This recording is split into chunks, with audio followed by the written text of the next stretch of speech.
Made in Maurice fête ses 10 ans cette année, un label synonyme de qualité qui définit aussi le génie mauricien. 10 ans de cela, un groupe d'entrepreneurs décidait de créer le label Made in Maurice. Ils étaient regroupés au sein de l'association l'AMM, Association of Merchant Manufacturers. Et depuis, d'autres entrepreneurs ont adhéré au label Made in Maurice. 10 ans, le label a évolué et aujourd'hui, Made in Maurice est très connu, a beaucoup d'impact dans le paysage mauricien et aussi bénéficie du soutien de l'État avec le projet En route vers le Made in Maurice. Alors, comment le label a commencé à évoluer et bien sûr l'avenir du label Made in Maurice dans cette édition.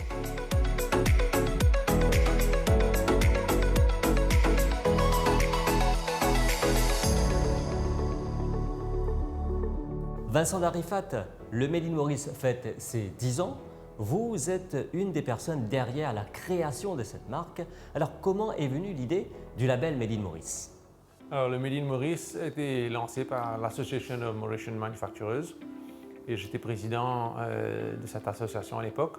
Donc, avec un groupe d'industriels, nous avons décidé de lancer le Made in Maurice parce que le contexte de l'époque était une libéralisation du commerce et donc il y avait une réduction forcée des tarifs douaniers, ce qui rendait les produits importés de plus en plus compétitifs sur le marché local.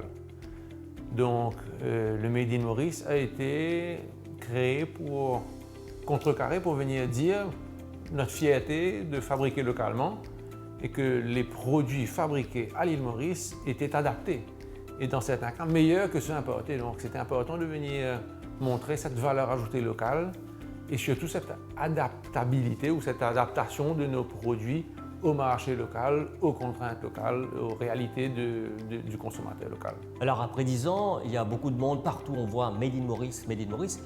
Quel est votre point de vue sur l'évolution de ce label? Alors, quand elle a été créée, elle était vraiment créée pour les industriels. Et au fur et à mesure, on a ajouté d'autres secteurs, notamment le secteur de la musique et d'autres secteurs, maintenant l'hôtellerie et autres. Et cette marque est vraiment devenue une marque non seulement des industriels, mais de la valeur ajoutée générale dans l'économie mauricienne de plusieurs secteurs. Et c'est extrêmement intéressant. C'est vraiment une évolution très positive à mon avis. Yannick Aplassamy, donc président de l'AMM, 10 ans depuis que le label Made in Maurice existe, quel impact ce label a fait dans le paysage mauricien? Je pense qu'il y a eu beaucoup de surprises déjà au tout début sur la vitesse où ce label a été diffusé au sein des industriels. Deuxièmement, il y a quelque chose de très intéressant. Au fur et à mesure, on voyait que ce label Made in Maurice rentrer au-delà de l'industrie mauricienne. Et ce qui est aujourd'hui le label Made in Maurice, c'est vraiment une marque reconnue par les Mauriciens, pas que par le milieu industriel. C'est une marque aussi qui passe un message fort, qui ne passe pas forcément qu'un message de production locale, ça passe aussi un message de mauricianisme.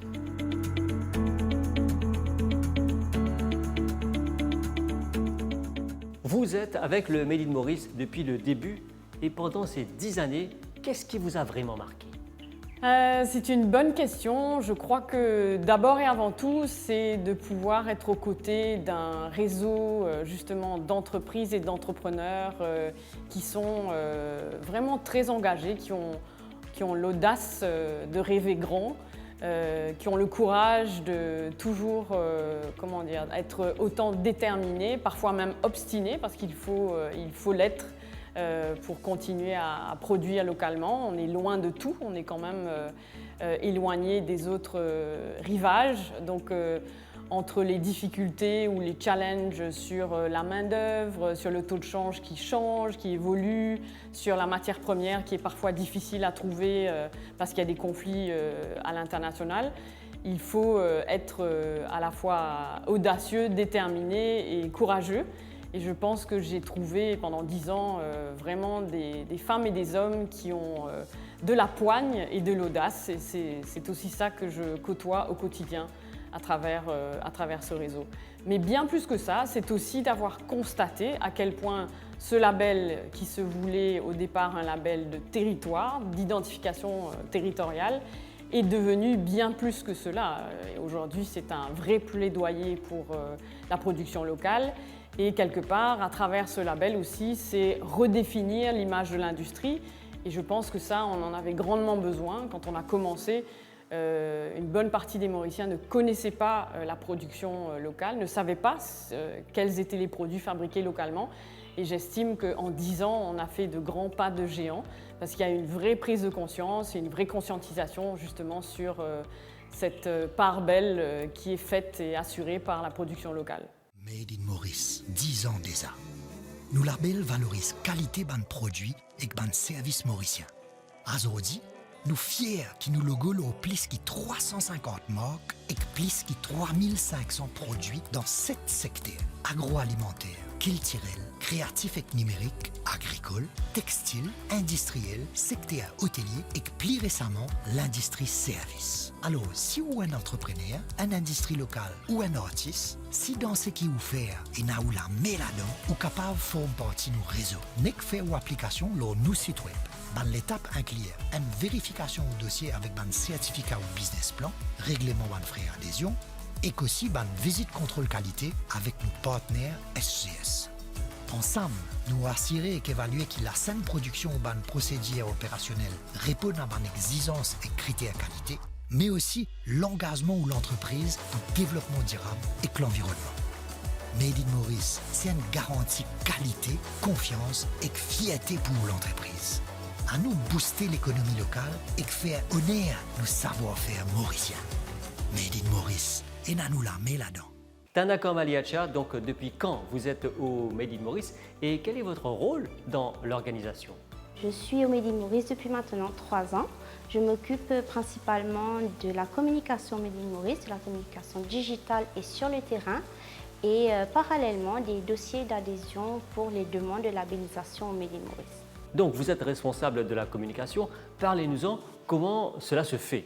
Alors mon rôle est de m'assurer qu'il y ait une communication constante pour le label Made in Maurice, qu'on continue à garder ce branding qui est très fort pour le label aujourd'hui, au bout de 10 ans.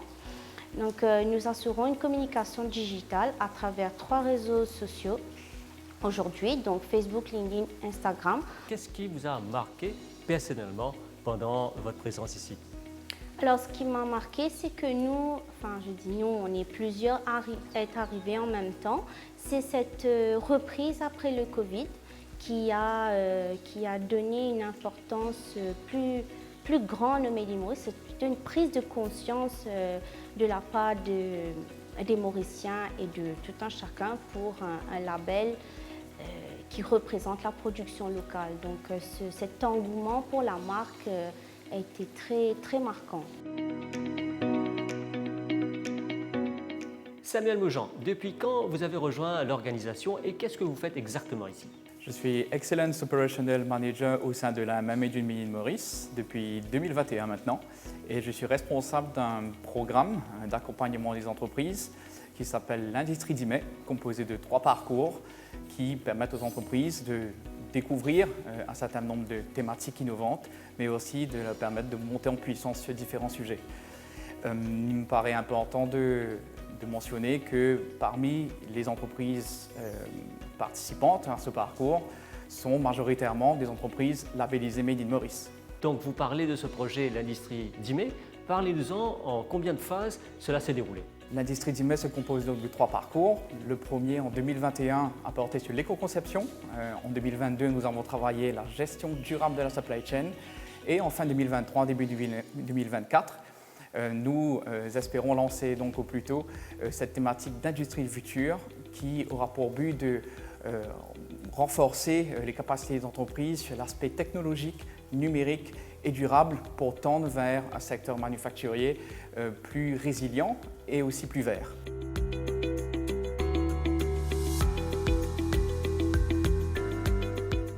Made in Maurice fête ses 10 ans, vous êtes là depuis 3 ans. Comment vous avez vu les activités de ce label et comment ce label a un impact dans le paysage mauricien? Je suis rentré au Made in Maurice en 2020, ce qui a été une période de crise mondiale, on était en plein Covid. Mais dans les crises se trouvent souvent des opportunités et pour le Made in Maurice, c'en a été une.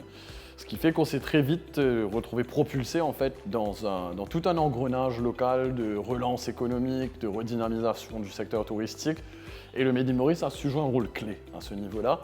Donc en 3 ans, quels ont été les développements? Ça a été principalement par exemple sur le développement du Made in Maurice Pledge, ça a été l'inclusion des services au secteur de labellisation, ça a été aussi beaucoup de prises de parole, beaucoup de fédérations d'entreprises. On a eu le club de l'économie circulaire, on a lancé des projets nationaux avec des cabinets étrangers comme le Sustainable Brand qui a aidé quand même 5 entreprises. Ça a été beaucoup d'événements, beaucoup d'interactions aussi avec le secteur privé comme le secteur public. D'ailleurs, ça ne cesse pas de grandir. On lance cette année-ci le programme En route vers Made in Maurice qui vient booster la croissance des PME mauriciennes et leur permet d'accéder au label plus facilement. Et donc, en 3 ans, en un mot, ça a été vraiment de constater la force de notre industrie locale et la capacité de ce label à s'adapter, à amener ces entreprises à s'adapter à des contextes qui sont toujours plus évolutifs.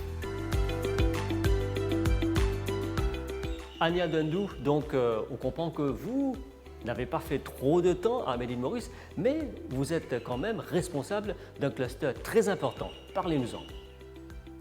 Alors bonjour, je suis Anya Dundou au Made in Maurice depuis 2020. Je gère aujourd'hui le cluster Sustainability Community Building pour le Made in Maurice. Alors dites-nous pourquoi c'est important d'avoir inclus ces clusters pour le Made in Maurice. Le Made in Maurice est un label ancré dans le développement durable, c'est même dans son ADN.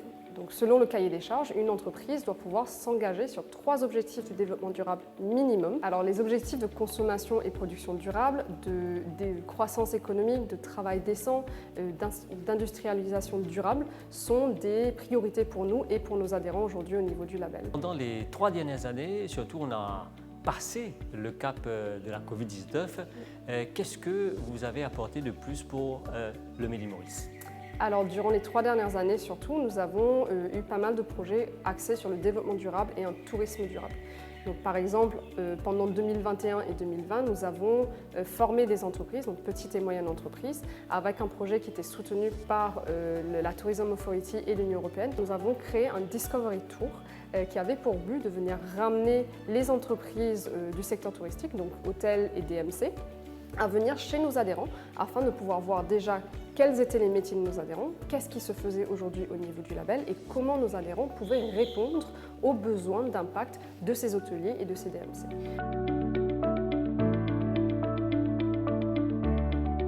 Donc, le label créé 10 ans par les industriels, mais aujourd'hui reconnu et soutenu aussi par l'État. Comment vous voyez l'avenir du label Made in Maurice ? Donc nous, on a eu quand même depuis plusieurs années maintenant, ça a commencé timidement, on voyait le label Made in Maurice apparaître dans un budget de l'État. Et cette année, en 2023, dans le budget qui a été présenté, nous voyons apparaître quelque chose qui s'appelle En route vers le Made in Maurice. Ça a été pour nous une confirmation de l'écoute qu'on a de l'État mauricien et aussi de l'intérêt que l'État mauricien porte pour ce label. Moi, je suis ravi de voir que l'État mauricien a choisi, à travers le En route vers le Made in Maurice, d'accompagner des nouveaux entrepreneurs autour d'un seul enjeu, donc faire grandir le Made in Maurice, faire grandir l'industrie locale et faire grandir aussi tout ce qui gravite autour de l'industrie locale. Shirin Ghani, le label Made in Maurice a 10 ans, a eu beaucoup d'impact, a beaucoup d'impact à Maurice. Qu'est-ce qui explique le succès de ce label ? Alors, plusieurs ingrédients, mais je crois que d'abord et avant tout, il y a cette confiance d'un réseau de plus en plus grand qui compte aujourd'hui plus de 160 entreprises. Vous l'avez vu lors de notre soirée des 10 ans, c'est cette force du réseau qui réaffirme à nouveau, encore plus que jamais, cet outil de plaidoyer pour l'impact économique, environnemental et social que l'on a ensemble. Et quand on travaille de façon collective. Donc aujourd'hui, c'est bien plus qu'un label, c'est un mouvement économique que l'on défend et que l'on aimerait voir encore plus durant les années qui vont venir se développer au niveau de l'approvisionnement auprès du Made in Maurice.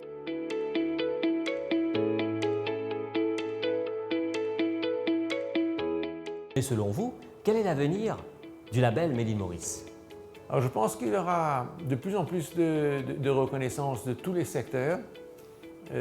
Aujourd'hui, même on n'est plus seulement dans le B2C, c'est-à-dire avec le consommateur, mais aussi entre B2B. Les entreprises prennent conscience que dans leur achat, il est important de protéger ou de mieux faire grandir faire tourner notre économie et d'acheter en local.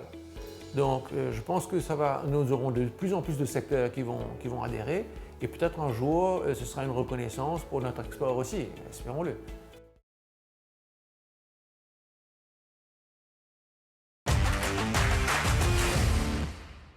The Precinct, an ambitious project in the real estate sector in Mauritius. It is located at the entrance of Grand Bay. 1.2 billion rupees were invested and the first phase is fully operational in this building, the Unity. Now we're going to see what this project is bringing to Mauritius, and in this edition of Business Connect we're talking to Bronwyn Knight, who is also the CEO of Grit and who was awarded Top CEO in Africa for real estate. The Precinct, a 3-building office, became the first commercial development in Africa to achieve an Eco-District certification. It also received a 5-star Green Star rating. The project promotes sustainable development, which integrates staff well-being and work-life harmony in its design. We wanted to bring the first 5-star green-rated building to Mauritius and actually the Indian Ocean. This building has a beautiful heart and soul, like no other type of office building that you will encounter. And really, it was around these core fundamentals which made this project so impactful and with the building that we find ourselves in today. Grit, which is the developer of the Precinct, through its subsidiary GRIA, received top honors in several categories in the Africa Property Industry Summit Awards. Grit's CEO Bronwyn Knight was recognized as the top Africa CEO in real estate. It really is an honor, and as a woman, I think it's even more of an honor, if I dare say, because real estate and a lot of the sectors have really been pegged as an industry run by men. And effectively, what I've demonstrated in a lot of other organizations is that, it's about gender equality, and the ability that a female-led business that operates across the African continent and shatters all glass ceilings is amazing. The Precinct, already operational, is part of a larger complex to be developed in phases. The ability to leverage off Mauritius as a platform for the African continent, it is a very unique destination to do that, and actually the best destination across Africa to leverage off a business like ours to do business across Africa. We're excited to be aligned with what Mauritius wants to deliver to Africa. And we see ourselves as a key pillar to that delivery. And being an operational platform for the African continent makes Mauritius a fantastic jurisdiction.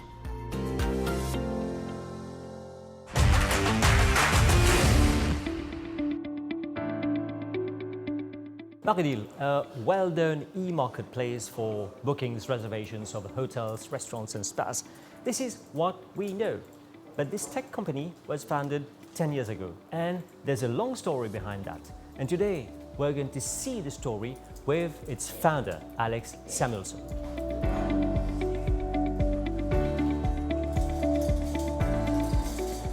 Now, how did you decide to create Maridil in Mauritius? Well, looking for a job, coming to a new country, it's difficult. Being a foreigner in Mauritius is not for the faint of heart. The beauty, though, was that I fell in love with the country and the people immediately. And I think that's what kind of motivated me more to see what I could do to continue to help the society and the culture that has embraced me so much.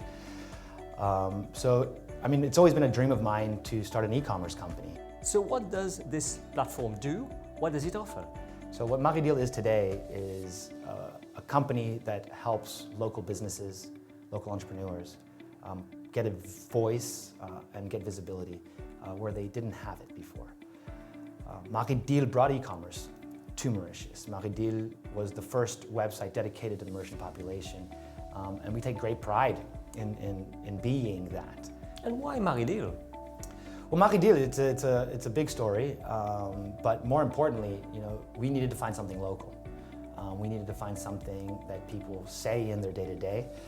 Marie is something that people say, and I'm very, very proud 10 years later that people are actually using the words Maridil, in terms of just normal conversation. And I think that's incredibly humbling in that aspect. Now, you have an amazing story about Maridil. And how has Maridil changed the leisure sector in Mauritius? Well, it created the domestic leisure sector in Mauritius. Before Maridil, there was the leisure sector. Many people did not invest or bet on domestic tourism in the country. We saw an opportunity and we found a niche. We knew that we weren't going to be able to compete against the Booking.coms or the Expedias.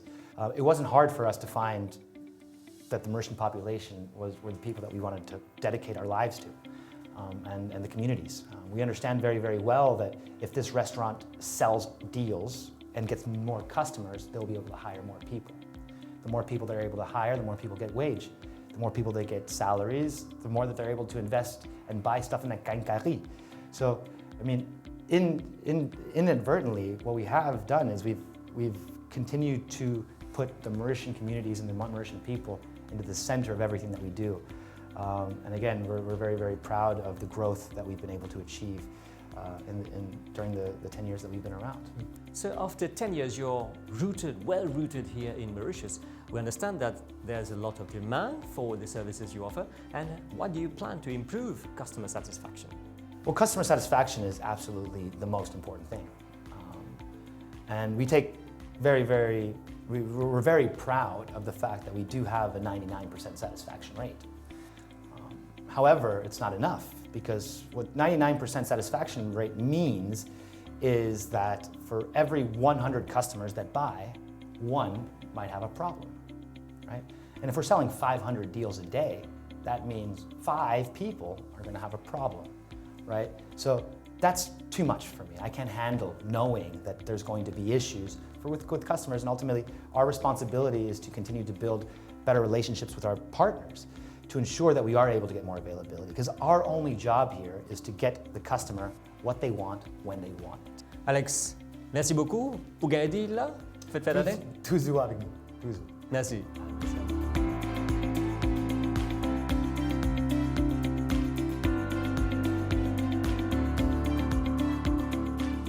Business Connect, that's it for this edition. We hope you enjoyed the show, which you can find on our online platforms. Till we meet again, goodbye.